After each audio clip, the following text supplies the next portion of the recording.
ihre Herzen werden gestärkt und die Angriffe gegen sie, die Anschläge gegen sie werden vereitelt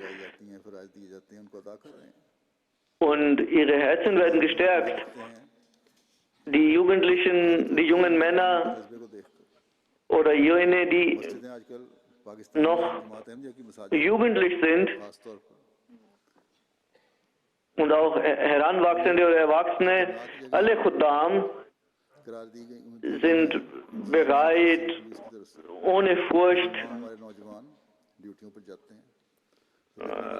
bereit, ihre Aufgaben, die Jamaat ihnen übertragen hat, zu tun. Und manche schreiben mir, wir wundern uns über die Bereitschaft dieser jungen Menschen zu dienen. Die Moscheen der Jamaat in Pakistan sind sehr gefährdet. Sie sind gefährliche Orte. Und unsere Jugendlichen gehen dahin, um die Moscheen zu beschützen, und manche schreiben, und wenn ein Khadim nicht kommen kann, aus einem Grund, nicht, dass da zu wenige Jugendliche sind, sondern manchmal sind zwei bereit, an seine Stelle zu treten. Von zu Hause gehen sie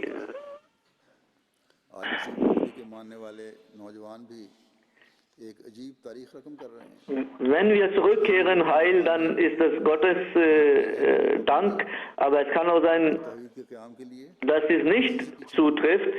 Diese Bereitschaft zeigen diese Diener des zweiten Messias.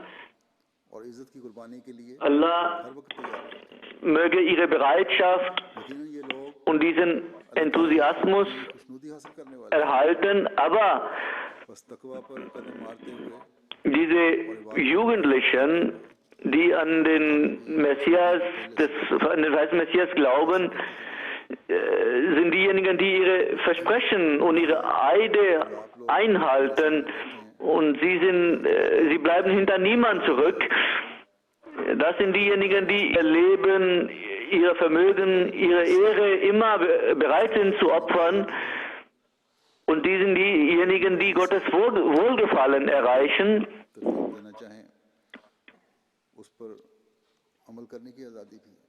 Das sollten wir auch tun und sollten uns bemühen, Gottes Wohlgefallen zu erreichen.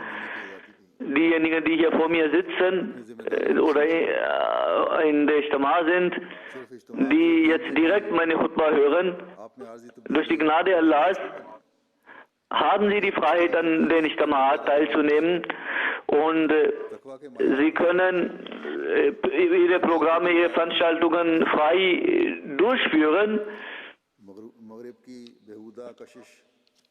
die auch die Freiheit haben, Bildungsprogramme zu machen und andere Programme zu machen. Sie sollten ihre Verantwortungen, ihre Pflichten kennen.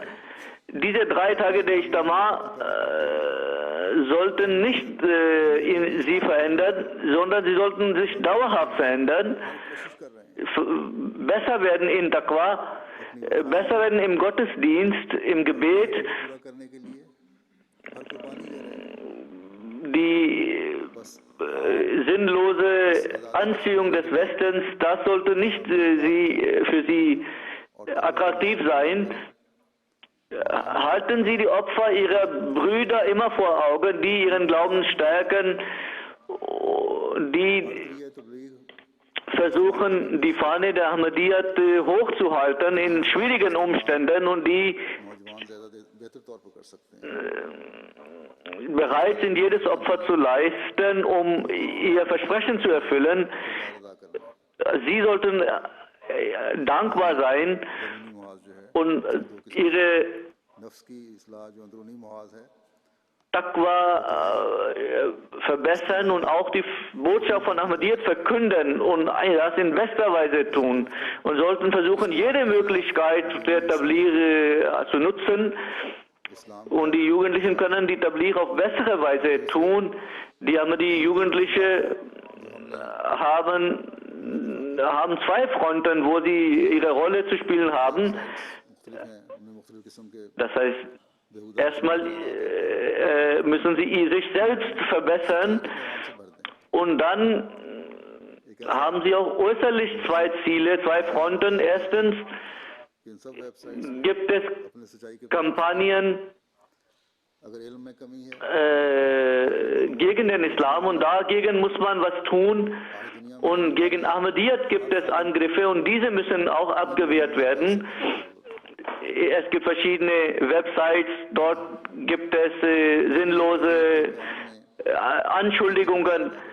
Diese sollten, darauf sollte mit Wahrheit geantwortet werden, auf organisierte Weise, dass man diese Websites mit ihrer Wahrheit füllen. Wenn sie kein Wissen haben oder wenig Wissen haben, dann wenden sie sich an die Muballighin. Und jeder Khadim sollte ein Teil dieser Kampagnen werden gegen diese Angriffe. Dann können sie für die Erhaltung der Tawhid eine Rolle spielen.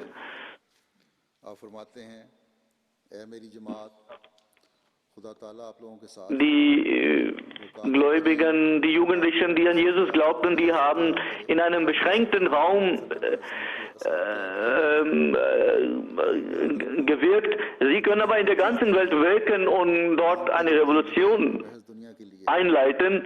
Möge Allah uns alle dazu in die Lage versetzen. Am Ende möchte ich ein Zitat des Festen Messias vorlegen. Der Feste Messias sagt: O meine Jamaat, möge Gott mit ihnen sein. Er ist Allmächtige und Ehrenwerte, sie für Jenseits so bereiten, wie die Sahaba des heiligen Propheten bereitet wurden. Vergisst nicht, die Welt ist nichts. Unglücklich ist derjenige, der sich nur um die Welt kümmert. Ein solcher Mensch, wenn er in meiner Jamaat ist, dann ist er sinnlos in meiner Jamaat, weil er ist wie ein lebloser Ast, der keine Früchte trägt. Seid mit Stärkung in diese Lehre, sieht Allah als einzigartig und keine Beigesellung dürft ihr begehen, weder auf der Erde noch im Himmel. Gott verbietet euch nicht, weltliche Mittel einzusetzen, aber wer Gott verlässt und nur sich auf Asbab, auf Mittel verletzt, um reine Herzen zu erlangen, ist es notwendig. Ohne Reinheit kann man keine Erlösung erhalten. Deshalb müsst ihr reines Herz haben. Es gibt verschiedene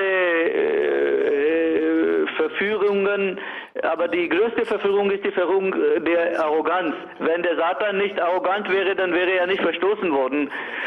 So seid demütig, seid sympathisch, mitfühlend. Wenn ihr predigt, diese Predigt kann nicht wahr sein, wenn ihr den Menschen gegenüber missgünstig seid. Betet in euren Namas, damit Gott euch zu sich zieht. Der Mensch ist schwach. Jede Schlechtigkeit kann durch Gottes Kraft beseitigt werden. Solange Gott keine Kraft von Gott bekommt, kann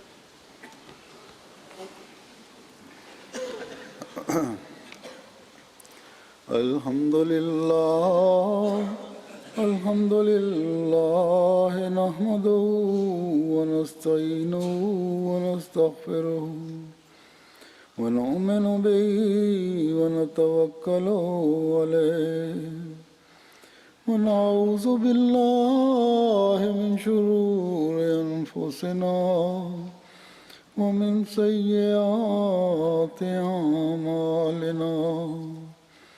من يهده الله فلا مضل له ومن يضلله فلا هادي له ونشهد أن لا إله إلا الله ونشهد أن محمدا عبده ورسوله